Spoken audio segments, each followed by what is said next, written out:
ہے تمہارے پاس کوئی نافرمان آدمی کوئی خبر لے کر فتبینوا تو اس کی خوب تحقیق کر لیا کرو۔ یہ جو تحقیق کرنا ہے نا، یہ جو ریسرچ ہے، اس کے دنیا کو بہت بڑے بڑے فائدے ہوئے ہیں۔ یہ جتنی آپ ترقی دیکھ رہے ہیں اور جو بڑی بڑی سہولیات آپ لوگ استعمال کر رہے ہیں، یہ سب ریسرچ ہی کا نتیجہ ہے۔ رسول اللہ صلی اللہ علیہ وسلم کے دور میں یہ گھڑیاں نہیں تھیں۔ آپ صلی اللہ علیہ وسلم کے دور میں یہ مشینی نظام جو ہے، ہر کام کے لیے مشین ہے، کپڑے سینے کے لیے مشین ہے، حتیٰ کہ اب آٹا گوندنے والی مشینیں بھی نکل آئیں، کپڑے بننے کے لیے مشینیں نکل آئیں، اور تقریباً ہر کام کے لیے مشین ہے۔ یہ کس چیز کا نتیجہ ہے؟ یہ ریسرچ اور تحقیق کا نتیجہ ہے۔ یہ موبائل ہے، یہ کمپیوٹر ہے، یہ مائکرو فون ہے، یہ سب چیزیں ریسرچ کے نتیجے میں وجود میں آئی ہیں، جس سے خلق خدا کو بہت فائدہ اور بڑی سہولتیں حاصل ہوئی ہیں۔ یہ اچھی اچھی جو سواریاں ہم استعمال کرتے ہیں، کبھی بادشاہوں کے پاس نہیں تھی۔ میں کہتا ہوں یہ موٹر سائیکل جو ہے نا، کبھی بادشاہوں کے پاس یہ نہیں تھی۔ کاریں اور اس طرح کی لگژری بسیں، اور پھر اس سے آگے جا کر یہ جہاز اور ہوائی سفر کی سہولیات، یہ بادشاہوں کے پاس نہیں تھی۔ بادشاہوں کو گھوڑوں اور گدھوں اور خچروں پر بیٹھ کر سفر کرنا پڑتا تھا۔ تو جس نے گھوڑے پر بیٹھ کر سفر کیا اس کو پتہ ہے، گھوڑا آدمی کو بہت اٹھا اٹھا کے پھینکتا ہے جب وہ آرام سے چل رہا ہوتا ہے۔ جب وہ تیز بھاگتا ہے تو پھر وہ جیسے آدمی ہوا میں تیر رہا ہوتا ہے نا، پھر وہ صورتحال بنتی ہے۔ اب بادشاہوں کو بھی ان سواریوں پر سفر کرنا پڑتا تھا۔ تو ریسرچ نے بڑی بڑی شاندار سواریاں دی۔ تو عزیز بھائیو، ریسرچ کرنا، تحقیق کرنا، اس سے بہت فائدہ ہوتا ہے، اور اس سے آدمی زمین سے آسمان تک پہنچ جاتا ہے۔ اس سے آدمی جو معلوم اور نظر آنے والی چیزیں ہیں، ان پر غور کرنے سے آدمی ان چیزوں تک پہنچ جاتا ہے جو نظر نہیں آتی، اور اس تحقیق کے نتیجے میں آدمی اس جہان سے اگلے جہان کی بہت سی باتیں معلوم کر لیتا ہے۔ اس ریسرچ کی وجہ سے آدمی اپنی یہ 4 دن کی جو زندگی ہے، اس سے اگلی زندگی کو بھی بہت بہتر بنا سکتا ہے، اور وہاں پر وہ کچھ حاصل کر سکتا ہے جس کا آپ تصور نہیں کر سکتے۔ ایک آدمی اچھے اعمال کے ساتھ اچھی نیکوں والی، صالحین والی زندگی بسر کرتا ہے، اور وہ ریسرچ کر کے رسول اللہ صلی اللہ علیہ وسلم کا جو طریقہ اور سنت اور منہج اور نظریہ ہے، ریسرچ کے ذریعے سے اس پر پہنچنے کی پوری کوشش کرتا ہے، پھر اس پر عمل کرتا ہے، تو اب اس کو کیا ملتا ہے؟ دنیا کی ریسرچ کے نتیجے میں کوئی آدمی بڑا پیسہ جمع کر لے گا، کوئی گاڑیاں بنا لے گا، کوئی زمینیں خرید لے گا، کوئی کوٹھیاں تعمیر کر لے گا، کوئی بینک بیلنس جمع کر لے گا، یہیں تک ہے نا۔ یہ جو ریسرچ میں آپ کو بتانے لگا ہوں، اس ریسرچ کے نتیجے میں آپ کو وہ کوٹھی ملے گی جس کی ایک اینٹ سونے کی ہے، دوسری اینٹ چاندی کی ہے، اور جس کا رقبہ آپ کے پاک پتن جتنا نہیں ہے، آپ کے لاہور جتنا بھی نہیں ہے، آپ کے پاکستان جتنا بھی نہیں ہے، جس کا رقبہ پوری دنیا جتنا ہے۔ ایسا گھر ملتا ہے۔ کبھی دنیا میں آپ نے کوئی انسان دیکھا ہے جس نے کوئی ایسا اتنا بڑا گھر بنایا ہو جو ایک ملک کے برابر ہو، اور اس کے اندر کوٹھیاں اور مکانات اور بنگلے بنے ہوں؟ کوئی پورا مکمل جو ہے وہ شیشے کا بنا ہوا ہے، اور کوئی جو ہے ایک اینٹ سونے کی اور دوسری اینٹ چاندی کا بنا ہوا ہے۔ کبھی کسی نے یہاں تک کو پہنچا ہے؟ تو یہ ریسرچ جو ہے، اس کے نتیجے میں آپ اس مقام تک پہنچ جائیں گے۔ وہ ریسرچ کیا ہے؟ وہ دین کی ریسرچ ہے۔ وہ یہ تلاش کرنا ہے اس گمراہی کے دور میں، اس اختلاف کے دور میں، فرقہ پرستی کے دور میں، کہ جو رستہ اصل رستہ ہے اللہ تک لے جانے والا، اور جو رستہ محمد کریم رؤوف الرحیم علیہ الصلوات والتسلیم تک لے جانے والا ہے، ان کی پیروی تک لے جانے والا ہے، ان کے رستے تک لے جانے والا ہے، وہ رستہ کیا ہے، وہ کون سا رستہ ہے؟ تو اس لیے بھائیو ہمیں تحقیق کرنی چاہیے۔ تحقیق کرنے سے لوگ، سلمان فارسی رضی اللہ تعالیٰ عنہ، وہ فارس کا جو چودھری تھا نا بہت بڑا، اس کے بیٹے تھے، اور وہ چودھری وہ سارے آگ کی پوجا کرنے والے مجوسی تھے۔ اب سلمان فارسی نے مجوسی مذہب کے اندر بڑی محنت کی، بڑی کوشش کی، بڑی عبادت کی، بڑی ریاضت کی، اور ریاضت کرنے کے بعد وہ جو ان کے عبادت خانے کا محتمم تھا نا، آگ جلانے والا، قاطن النار، سلمان فارسی اس عہدے تک پہنچ گئے تھے۔ یہ عہدہ تھا ان کا، یہ اسٹیٹس تھا، چودھری کے بیٹے بھی تھے۔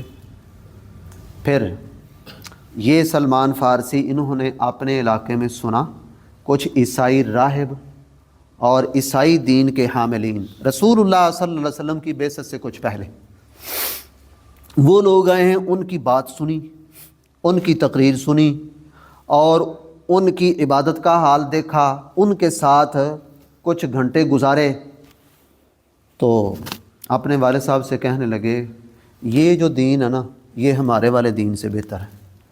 تو باپ کہنے لگا بیٹا جو ہمارا دین ہے اس سے بہتر تو کوئی دین ہو سکتا ہی نہیں، جیسے سبھی لوگ ہی کہتے ہیں، جو کتنا جھوٹا اور غلط دین پر لگا ہوا ہے، باپ دادے کی رسموں پر لگا ہوا ہے، بتوں کو سجدے کر رہا ہے، اپنے جیسے مجبور انسانوں کو گھٹنے ٹیک رہا ہے، ان کے ہاتھ پاؤں چوم رہا ہے، خواہ کوئی کتنا گمراہ ہے وہ یہ سمجھتا ہے کہ جس راستے پر میں ہوں اس سے اچھا کوئی آئی نہیں۔ ایسے ہی ہوا۔ سلمان کہنے لگے نہیں ابو جان، ان کا راستہ ہمارے راستے سے اچھا ہے۔ خیر قصہ طویل ہے، مسند الامام احمد میں صحیح سند کے ساتھ، کافی لمبا قصہ ہے، میں اس کو مختصر پیش کرتا ہوں۔ انہوں نے دین کی تلاش میں گھر سے نکلے، اور وہ جو لوگ تھے وہ کہیں اور سے آئے ہوئے تھے، ان کے ساتھ چلے گئے کہ تمہارا بڑا عالم کہاں رہتا ہے؟ انہوں نے کہا وہ نصیبین ایک جگہ وہاں پر رہتا ہے۔ اس کے پاس گئے، اس کے ساتھ کچھ دیر تک جو ہے اس سے دین سیکھتے رہے، اس کے ساتھ عبادت کرتے رہے اس کی نگرانی میں۔ پھر وہ فوت ہو گیا، تو جب اس کی موت کا وقت قریب آیا تو پوچھا بھئی تمہارے دین میں اب اور کوئی اچھا دیندار اور نیک اور پارسا آدمی اور علم والا وہ کون ہے؟ اس نے کہا وہ اموریہ میں رہتا ہے، اس کے پاس چلے جاؤ۔ اچھا، وہ اس کے پاس چلے گئے، کچھ دیر اس کے ساتھ مل کر عبادت کرتے رہے، پھر وہاں سے وہ موصل میں چلے گئے۔ پھر وہاں کا جو ان کا عالم تھا نا عیسائیوں کا، اس کی موت کا وقت قریب آیا، اس سے پوچھا بھئی اب میں کیا کروں؟ میں تو دین سیکھنے آیا تھا، آپ کے ساتھ مل کر میں عبادت کرتا رہا، اب آپ پر موت کا وقت، موت کی جو ہے نا وہ سختی طاری ہے، تو اب میں کیا کروں؟ اس نے کہا بھی اب میرے علم میں ہمارے دین کا کوئی ایسا عالم جو حق پر ہو اور جو آسمان والے اصلی دین پر ہو، جو خالص دین پر ہو، مجھے نظر نہیں آتا۔ سب جو ہے وہ تبدیلی شدہ اور تحریف زدہ دین پر اب لگے ہوئے ہیں سارے عیسائی۔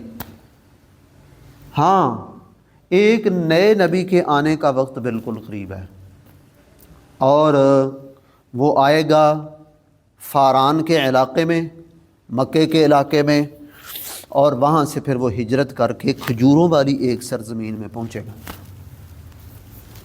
سلمان فارسی وہاں سے نکلے دین کی تلاش میں، وہاں سے نکلے اور وہاں سے چلتے چلتے بڑی آزمائشیں برداشت کی۔ ان کے پاس کافی سارا مال بھی تھا، ساتھ ساتھ وہ کو کمائی بھی کرتے تھے۔ تو مکے کی طرف کچھ جانے والے لوگ تھے، ان کو کہا بھئی یہ میرا مال تم لے لو سارا، مجھے مکے میں پہنچا دو۔ انہوں نے مال بھی لے لیا اور سلمان فارسی کو بھی بیچ دیا۔ پھر یہ غلامی کی زندگی بسر کرنے لگے۔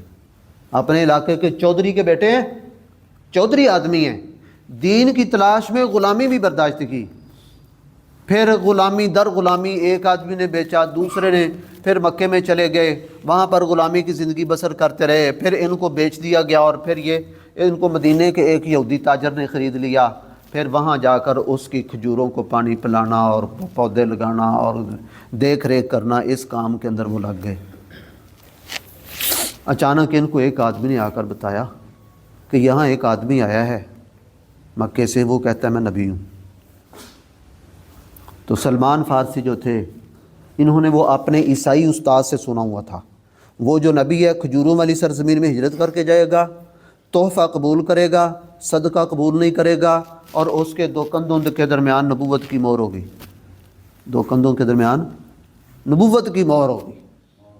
سلمان فارسی نے یہ بات سنی نا، تو یہ موقع پا کر کچھ تھوڑا سا مال لے کر صدقے کا رسول اللہ صلی اللہ علیہ وسلم جہاں تھے وہاں پہنچ گئے اور کہا جی آپ کے پاس غریب غربا کمزور قسم کے لوگ آپ کے گرد جمع ہیں، آپ کی شاگردی انہوں نے اختیار کی ہے، تو میں یہ کچھ صدقے کا مال لے کے آیا ہوں، تو یہ آپ قبول کر لیں۔ آپ نے وہ لیا، قبول کیا، اور لے کر آپ نے اپنے ساتھیوں میں کمزور لوگوں میں تقسیم کر دیا، اور اس میں سے خود کچھ بھی نہ لیا۔ کہتے ہیں میں نے اپنے دل میں کہا ایک نشانی پوری ہو گئی۔ پھر کچھ دنوں کے بعد کچھ مال جمع کیا اور لے کر آ گئے، کہا جی اس دن تو آپ نے کچھ لیا نہیں تھا، آپ نے ساتھیوں کو دے دیا، خود آپ نے کچھ بھی تناول نہ فرمایا، یہ میں آپ کے لیے تحفہ لے کے آیا ہوں۔ آپ نے وہ لیا، خود بھی کھایا، تناول فرمایا اور دوسروں کو بھی دیا۔ تو اپنے ذہن میں کہا یہ دو باتیں پوری ہو گئیں، بلکہ تین۔ وہ کھجوروں کی سرزمین کو جب انہوں نے دیکھا نا تو پہچان گئے کہ یہ ایک نشانی یہ پوری ہو گئی۔ اب مہر نبوت والی نشانی انہوں نے دیکھنی تھی، تو پیچھے پیچھے ہو کر نا نبی صلی اللہ علیہ وسلم کے، جیسے کوئی آدمی کوئی ٹو لگا رہا ہوتا ہے، تو نبی صلی اللہ علیہ وسلم کو بھی سمجھ آ گئی۔ آپ نے کپڑا اپنی کمر سے اٹھا دیا، کہا دیکھ لو۔ تو دیکھا تو سلمان فارسی نبی صلی اللہ علیہ وسلم کو پیچھے سے چمٹ گئے اور آپ کی کمر کو چومنے لگے، اور پھر انہوں نے وہیں اسلام قبول کر لیا۔ تو دین کی تلاش میں کتنی محنت کی ہے، ہمیں وراثت میں مل گیا ہے نا، اس لیے ہمیں قدر نہیں ہے، ہم تحقیق نہیں کرتے، باقی ہر چیز کی تحقیق کرتے ہیں۔ ایک کپڑا لینا ہو، کوئی جوتا لینا ہو، کوئی اور چیز لینی ہو، 10 دکانیں پھرتے ہیں، باس کرتے ہیں، جھگڑا کرتے ہیں، چکر لگاتے ہیں، وقت لگاتے ہیں، باقی ساری چیزوں کی تحقیق کرتے ہیں، دین کی تحقیق نہیں کرتی۔ وہ ہمارے محلے کے سیپی مولوی نے جو کچھ کہہ دیا بس وہی حق ہے۔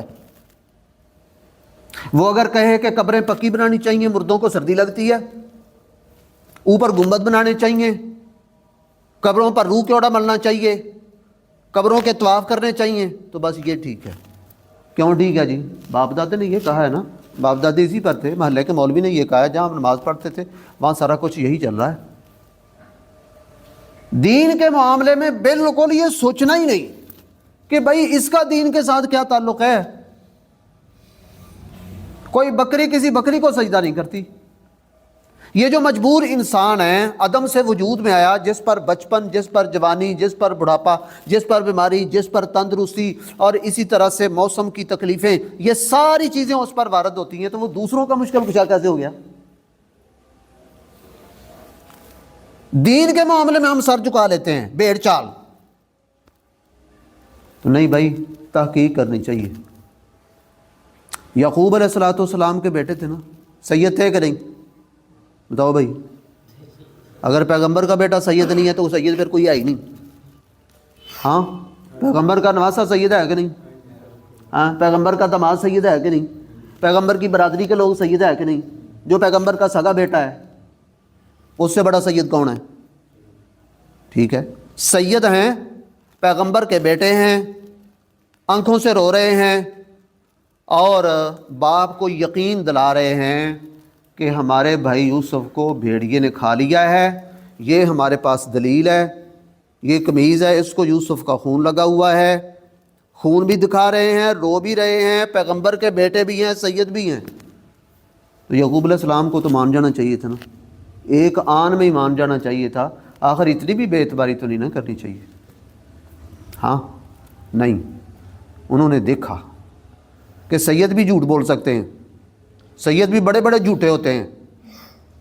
قمیض کو دیکھا تو ان کو فوراً سمجھ آ گئی کہ یہ سید جو ہیں پیغمبر زادے یہ صاف جھوٹ بول رہے ہیں، یہ روڑوں کے باوجود جھوٹے ہیں، یہ دلیل پیش کرنے قمیض سامنے لانے کے باوجود یہ جھوٹے ہیں، یہ سچے نہیں ہیں۔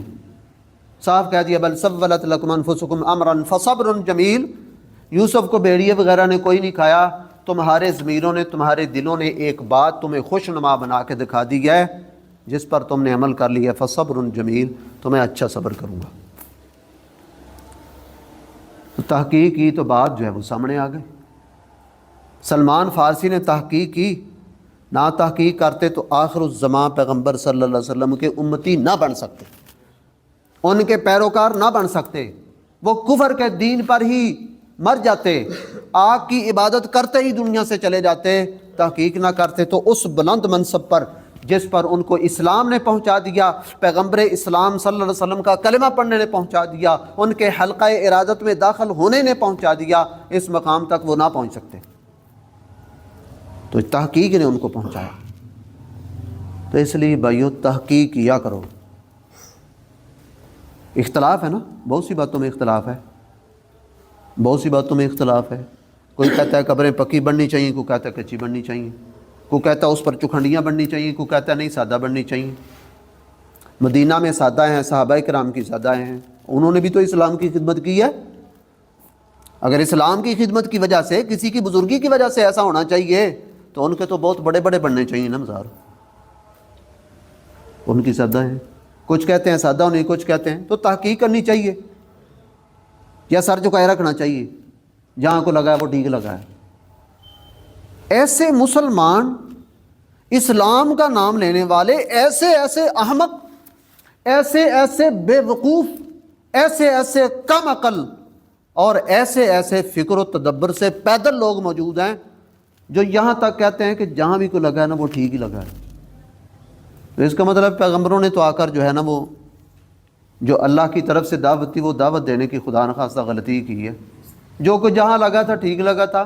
عیسائی جو تھے چلو تورات کے کچھ نہ کچھ باتوں پر عمل کر رہے تھے، کوئی تبدیلی شدہ دین، کوئی اصل، کو خالص، کو نہ خالص، اس کو چلا ہی رہے تھے نا، وہ ٹھیک لگے تھے۔ نبی صلی اللہ علیہ وسلم کو نہیں چاہیے تھا کہ ان کو آ کر ہلاتے جلاتے، یہودیوں کو ہلانا جلانا نہیں چاہیے تھا۔ مشرکین مکہ جو تھے وہ بھی اللہ تعالیٰ کو مانتے تھے، بیت اللہ کے طواف کرتے تھے، حاجیوں کی خدمت کرتے تھے، حاجیوں کو ستو پلاتے تھے، اور اسی طرح سے بیت اللہ کی صفائی ستھرائی کا کام بڑے فخر اور شوق کے ساتھ کرتے تھے۔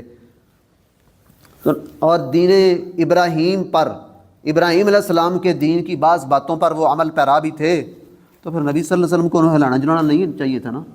جہاں وہ لگے تھے وہ ٹھیک لگے تھے، وہ کو غلط لگے تھے۔ تو اس کا مطلب تو یہ ہوگا جہاں کو لگا ہے وہ ٹھیک لگا ہے، اور جو قرآن و حدیث پر لگا ہے، جو آسمان کی وحی پر لگا ہے، جو محمد صلی اللہ علیہ وسلم کے رستے پر لگا ہے وہ غلط لگا ہے۔ اس کا مطلب تو بھائی یہی ہوا نا۔ تو نہیں بھائی، تحقیق کرنی چاہیے۔ تحقیق کریں گے تو علم و معرفت کے بڑے دروازے کھلیں گے، ذہن کشادہ ہوں گے، ذہن کو وسعت ملے گی، سوچ کے اندر کشادگی آئے گی، اور صراط مستقیم پر چلنے کی توفیق نصیب ہوگی، اور محمد کریم صلی اللہ علیہ وسلم کے رستے پر چلنے کی توفیق ہوگی۔ اور اگر ایسا نہیں کریں گے تو پھر ارد گرد کے رستوں پر چلتے چلتے ہی اپنا وقت ضائع کرتے رہیں گے۔ اس لیے دستار کے ہر تار کی تحقیق ہے لازم۔ ہر صاحب دستار معزز نہیں ہوتا، ہر پگڑی پہننے والا، ہر ممبر پر کھڑا ہونے والا، ہر مصلی پر کھڑا ہونے والا، ہر واعظ تقریر کرنے والا اپنی بات میں سچا نہیں ہوتا۔ سچا وہ ہوتا ہے جس کو تائید اور تصویب حاصل ہو رب کے قرآن کی، محمد الرسول اللہ صلی اللہ علیہ وسلم کے فرمان کی۔ تو اس لیے بھائیو، دوسروں پر تنقید کرنے سے پہلے، دوسروں پر فتوے لگانے سے پہلے، اپنے علاوہ ہر کسی کو غیر مسلم، کافر اور گمراہ قرار دینے سے پہلے ہم خود دیکھیں کہ ہم جس کام پر لگے ہیں کہیں ہماری مخالفت کرنے والوں کی بات کے اندر وزن تو نہیں ہے، کہیں دلیل ان کا ساتھ دینے والی تو نہیں ہے، کہیں ہم بغیر دلیل کے یا کمزور دلیل پر لگے ہوئے تو نہیں ہیں۔ یہ دیکھ لینا چاہیے، اس کا بہت فائدہ ہوگا۔ ورنہ پھر لکیر کے فقیر جو ہیں وہ بیڑیں جو ہیں وہ چل رہی ہوتی ہیں، ایک نے دوسری کی ٹانگوں میں سر دیا ہوتا ہے، چلتی چلتی اگر اگلی جو ہے نا وہ کسی نہر میں گر گئی تو وہ ساری اس کے اندر جا گریں گی۔ تو ہمارے ساتھ بھی پھر ایسا ہی ہوگا، لکیر کے فقیر بن کر موت تک تو گنجائش موجود ہے، موقع موجود ہے سیدھے رستے پر آنے کا اور اپنی غلطیوں سے توبہ کرنے کا۔ اور اگر انہی گناہوں پر، شرک پر اور بدعات اور خرافات پر، محمد رسول اللہ صلی اللہ علیہ وسلم کے لائے ہوئے دین کے علاوہ اور باتوں پر اگر ہمارا زندگی کا پیریڈ پورا ہو گیا تو پھر اس کے بعد واپسی کی کوئی گنجائش نہیں ہے، پھر چھوٹنے کا کوئی رستہ نہیں ہے، پھر وہاں پر بچنے کی کوئی سبیل نہیں ہے۔ وہاں پر پھر یہی کہیں گے ہم، وَقَالُوا لَوْ كُنَّا نَسْمَعُ وَنَعْقِلُ مَا كُنَّا فِي أَصْحَابِ السَّعِيرِ، اگر ہم سن لیتے، کتاب و سنت کی بات بھی سن لیتے، اپنے ضمیر کے خلاف جانے والی بات بھی سن لیتے، او نعقلو، اور سمجھنے کی کوشش کرتے، کچھ عقل کرتے، عقل سے کام لیتے، ما كنا فی اصحاب السعیر، آج ہم بھڑکتی آگ کے اندر داخل نہ ہوتے۔ لیکن وہاں پھر پچھتانے کا کوئی فائدہ نہیں ہوگا۔ تو اللہ تعالی ہم سب کو توفیق عطا فرمائے، ہم دین کے معاملے میں بھی ریسرچ کریں، تحقیق کریں، اور رسول اللہ صلی اللہ علیہ وسلم کا رستہ، جس سے اچھا کوئی رستہ نہیں، جس سے اونچا کوئی رستہ نہیں، جس سے بڑا کوئی مشن نہیں، اور جس سے زیادہ کامیابی تک مختصر رستے سے لے جانے والا اور کوئی رستہ نہیں۔ اللہ تعالی ہمیں اس رستے کی تحقیق کر کے اس پر چلنے اور عمل کرنے کی توفیق عطا فرمائے، اور غلط رستوں سے، پگڈنڈیوں سے، صراط مستقیم کے علاوہ اور رستوں سے ہم سب کو کروٹ کروٹ محفوظ فرمائے۔ سبحانک اللہم و بحمدک، اشہد ان لا الہ الا انت، استغفرک۔ جزاکم اللہ خیر۔